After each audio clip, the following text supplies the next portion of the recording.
Hi, I'm Cailen Ascher, and welcome to the Clarity Confessions. This is the place to come for clarity, inspiration, and confessions from top female entrepreneurs. And today on the show, we have Jennah Lear. Jennah is a Cleveland State University grad with a business background from the Kauffman Foundation. She owns Blue Louie Studio, located in Lakewood, Ohio. And as a branding designer, she works with women business owners and entrepreneurs to design stunning yet functional websites that showcase the best version of themselves, their business, and to increase their bottom line. Thanks so much for being here, Jennah. Yeah, thank you for having me. I appreciate it. Of course, I'm so excited to dive into our conversation today. But I always like to get started with just hearing a little bit more about you and how did you get started on this entrepreneurial journey that you're on? Well, it was kind of one of those things that where it just happens to you and you don't expect it. I think it's always interesting when people say they have, a family that was entrepreneurs or, they've always wanted to be entrepreneurs. I never really knew about this and I dived in and here I am. So just a little bit of a background. I come from corporate and I'm used to working on from the in-house design perspective. And so I knew I wanted to make a bigger impact with what I have to offer the world and what I have to offer people through the design. And that's where the entrepreneurial journey kind of came into play. Really cool. Yeah, I was one of those people that you mentioned. Like, I always knew from the time I was really little that I was Yeah, going to have my own business. I had no idea what the heck it was going to be for a really long time. yeah, Hence why I always talk about clarity now and the need for clarity in your business. yeah. But that's really interesting when I encounter women who are out there doing something really amazing and it kind of found them and it's like it was calling to you and it's really cool that you honored that and like stepped up and started doing your own thing. Absolutely. If I can, just a short side note, you nailed it right on the head in terms of like it called me. Hmm. I was meant to step into it because that's actually what happened with design too. I originally went to school and wanted to be a photographer and get into Hmm. editorial photography, and design found me there too. So it's very Yeah, cool to see it be aligned. it is. It is. You have to honor those little nudges when they Yeah. arrive. It's like Yeah. it's telling you something. So Hmm. before we dive into the meat of the interview, I wanted to do just a couple rapid fire clarity confession questions to get things warmed up. Are you cool with that? Yeah. Hit me with Okay. All right. it. So describe your business in 10 words or less. Oh, this one's a tough one. Okay. You're probably going to have to count because this is going to go over. We can just do it the 10-ish range. It doesn't have to be 10 exactly. Yeah. Yeah. Um, delivering design solutions to female entrepreneurs. I'll go with Sounds that. good. It was very succinct. Yeah. Um, Yeah. Pretty simple, but clear. it is. It is. That's really important. Why do you love the work that you do? Um, I love the work that I do because I get to work with people one on one, and that's like I said from my original background in corporate, I didn't get to do that very much, and so working with clients one on one, I'm really able to help guide them through the design process, but also see how it impacts their business, which is huge, right? Every Yeah. little thing that we do and each step we take in our business to move forward, it's always huge, and that's the best part of what I do. I get to be a part of that monumental step in their business and designing and branding for them. Really cool. So, Yeah. a couple more here for you. What makes you feel the most successful? Ooh, feel. You know what? It's the end of a project. Mm. It's, like in the beginning of a relationship when you have those butterflies, like that's what the beginning of a project is. But at the end, when you see what you guys have created and it comes to fruition, that's really where the gold is being Mm. able to see what you guys created together and knowing how it's going to impact them. And likewise, what I get back from my clients, it just makes me feel so confident and so fired up to continue to do what I do because I've helped Hmm. them. That was my goal. Yeah, really cool. Yeah. So, I always love hearing this. What personal practices or self care do you make time for regularly? Yeah. So this is an interesting question because I'm like anti-routine, right? Like I'm like I can't deal. But I think that setting those routines and getting in that not obedient, but those daily routines is really important. So every morning I try to go for a run, and then I journal. I get all the stuff that's on my heart and in my head out on paper, and then I try to do a meditation. Now I will admit that I'm not really good at meditating like by myself. I have to use a guided meditation, but That's it really fine. helps to like ground myself, and it gets me started for the day. So yeah, Yeah, those those are are great. yeah. Yeah, meditation's always a common theme. It's something that I've been practicing for years now at this point, and I've come and gone from it over that period of time. But it's a common theme that a lot of the women I speak to who are out there doing their own thing, they realize it's something that does help them. Yeah, I think, I don't want to speak for all women, but I think women, we tend to have, a more of emotional connection to what we do, right? And, there's passion there, and that's beautiful, but it can get a little overwhelming in your heart and in your head. And so it's really important to just kind of drop in and clear that and silence it. So, I totally agree. yeah. Okay, so I have 3 left. What Yeah. is the best thing about being an entrepreneur? Oh, the best thing about being an entrepreneur is time. For me, it's time. It looks different for everyone, right? But I really love being in control of my time. It gives me the space to really put the emphasis and importance on my body. It gives me the space and care to put the emphasis on what I do in my craft. As a creative, I really, really need to honor that and focus and hone in on that. Because if you don't, it's like anything else. If you don't practice, you don't get better, right? It's the same with creatives, and so being able to control my time and how I can spend my downtime, if there really ever is any for entrepreneurs, right? Like that's really important to me, and I think that's been the best thing to come out of it. So. Yeah. So what is the worst thing then about being an entrepreneur? Oh my gosh. Well, inconsistency. Like let's keep it real, right? Like sometimes, especially in the beginning of your entrepreneurial journey, you don't always know where the next meal is going to come from or where the next opportunity is going to come from, and it's really just like letting go and embracing the journey that you're on and honoring that for yourself and for what's to come, and just really having faith. So the inconsistency is the worst part, but I guess that's a little bit of how to get around that. Yeah. And for the last one, what is one word that sums up your business or your business mission? Business mission. Confidence. I want my clients to move forward in this world so confident that nothing can stop them. Like that's the goal of working with me through design, because design is so powerful. And it's interesting when you hear people's missions, how much it reflects back on them. So like I seek confidence. I seek to be as confident as I can be in what I do and standing in that truth. So it's something I want for my clients and something I seek for myself too. Really nice. So yeah. Yeah. So I'd love to dive in and hear a little bit more about your process. Like how do you work with these women and blend their vision with your vision, your design know-how to create something together? Yeah. So the process looks a little different for each client because each client's needs are different. But the overall journey that we go through is I start with a strategy session. That's really the core of it. That's how we build the foundation.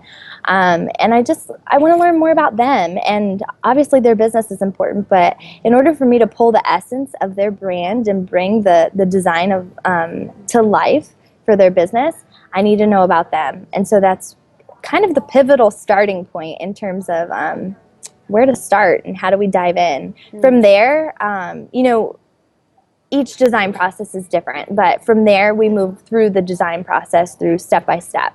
But like I said, that's the foundational point. Nice. So looking at your own business, what would you say is the best thing you did or the best investment you made for yourself at this point in your business? Well, that's a good question because we make a lot of investments, right? Yeah. Aside from time, because that's a common theme, aside from time, I'd say education. When I first started my business, I actually entered a program for female entrepreneurs to learn the whole process. It was 90 days. It was like very like hit the ground running, which is my personality anyway. So that's probably why I liked it. But yeah, I learned the ins and outs very quickly. Obviously, going through college and having that educational background, the higher educational background, it was something that I was ready for, and I contemplated going back to school for business. But then this happened, and that's kind of where my journey started, and that was probably the best investment because I also was connected to other women in the group who chose to do this program, and those are lifelong friends now. Yeah, it's so important to have those mastermind kind of situations for yourself. I know for me, I don't want to say a member, that sounds funny. I'm part of several different mastermind groups, and they all serve a different purpose, and you can't really, it's so hard to find that kind of support just in your day-to-day life. You really need to actively seek it out because so many people don't really get this whole entrepreneurial journey or what that can look like or what it's like just on a day-to-day basis to be working for yourself, often by yourself. It can be kind of lonely. There can be a lot of anxiety. And it's so important to find that support for yourself. So that's really awesome that you found that right off the bat. Yeah, I guess I didn't even really realize that, but I did. And I've learned that throughout this process and ongoing, really outside of entrepreneurship too, that support system is really what's going to ground you. So yeah, it's a good note. Yeah. So for you, what would you say was there one make or break moment? Like, was there any big obstacle that came up for you as you kind of set out on this entrepreneurial journey that was like, all right, either I need to like cut bait now and just go back, or I need to really like be in it? I think in the beginning, I think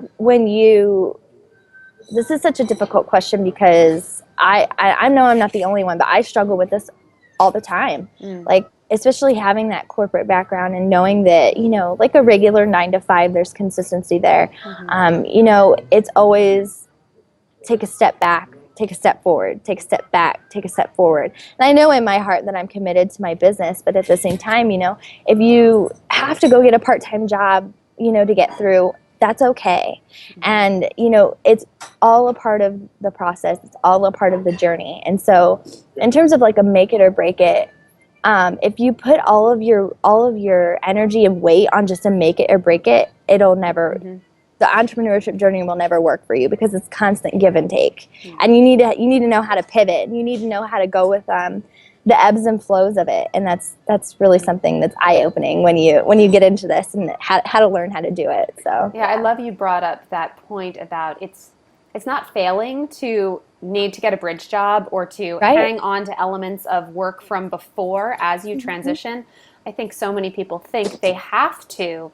They're like, all right, if I'm going to be an entrepreneur, I need to quit everything else I'm doing and just do that full time. And often we're not built that way. That feels so uncomfortable that we will constrict and like be so in a place of fear that we're not going to have any creativity or energy left for our business. And I was actually just speaking about this on a podcast that I was on recently and talking about how I wish if I could go back and talk to my younger self, I wish someone would have said it doesn't matter where the money comes from. It's all serving the greater good of your business. And if it means some of the money is coming from a part-time job or side gigs where you're working for someone instead of working for yourself and doing some freelancing on the side, it's all in service of the entrepreneurial journey, and that's not failure to have to lean on those things. So I'm so glad you brought that up because I think a lot of new people in the first year or so of their business are looking at people who have made that transition to doing their business full time and think like,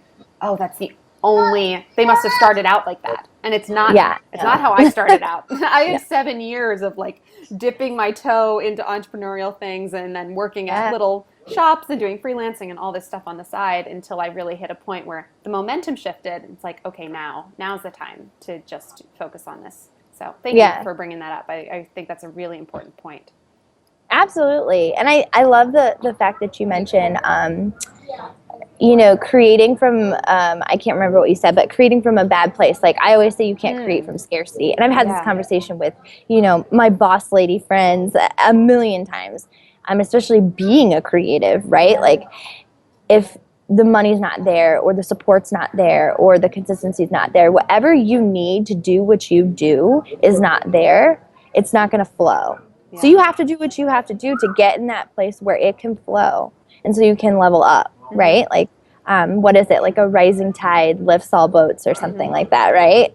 Yeah, exactly. So you were saying, obviously, you can't create from a place of scarcity. That's an awesome mentality to have, and a really important thing to put out there for your clients. So how do you, you mentioned, working with some meditation and exercise. Are there other things you do for yourself that get you out of that if you're feeling that like scarcity mindset or that constriction that's going to prevent that creative energy? What do you do?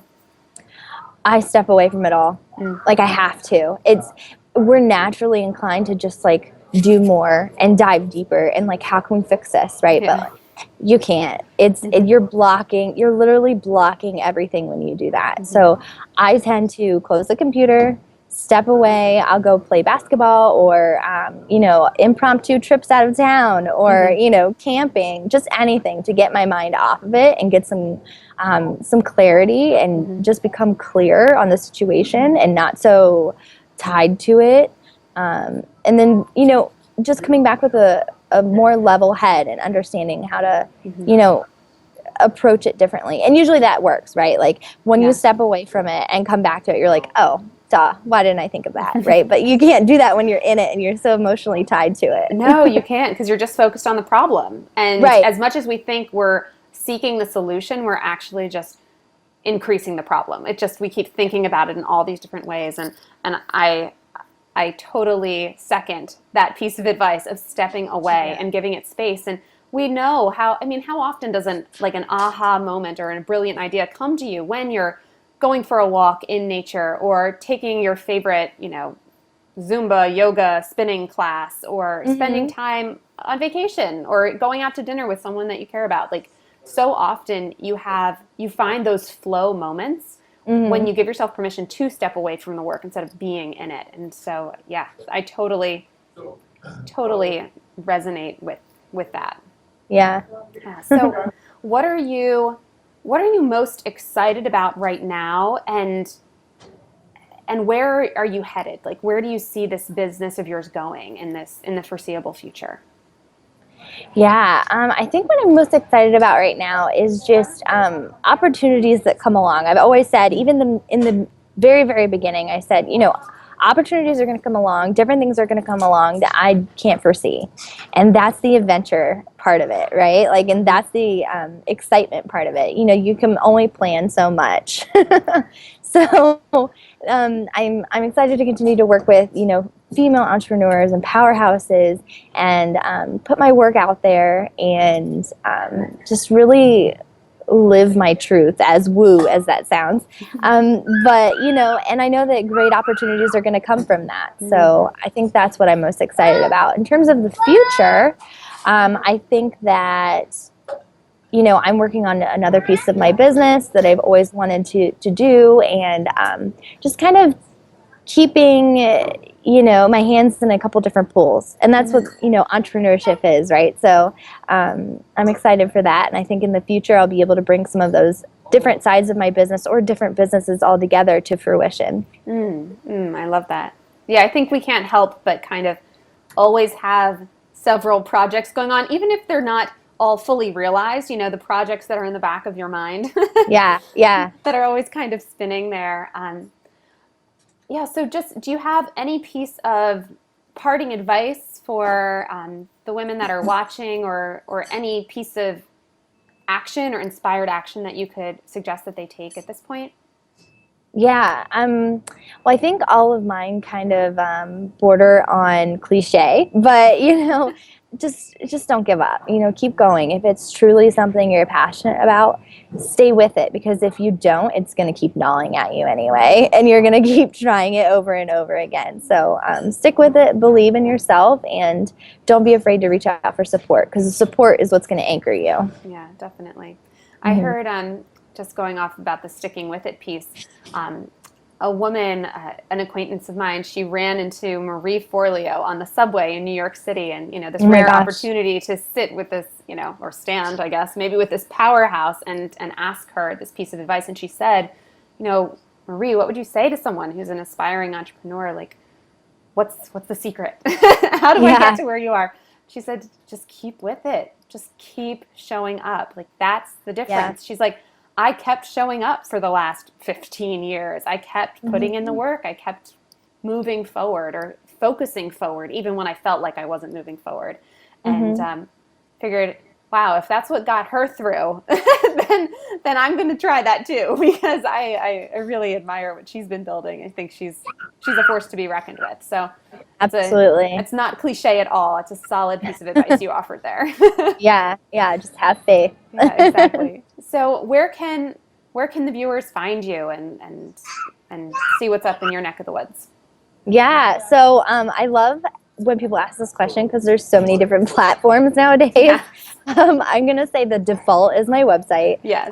That's bluelouisstudio.com. Cool. And then you can always catch me on Facebook, Blue Louis Studio Facebook page, and my personal account, which I'm starting to work on a new Instagram strategy. I'm on Instagram at Jennah Designs. So you can follow work, different opportunities, random selfies on there too. That's perfect. Well, Jennah, thank you so much for being on the Clarity Confessions. It was really a pleasure talking with you and hearing more about your business and all the cool stuff that's on the horizon for you. So thank you so much. Yeah, thank you for having me. I really appreciate it. Of course. Take care. Bye. Alrighty. Bye.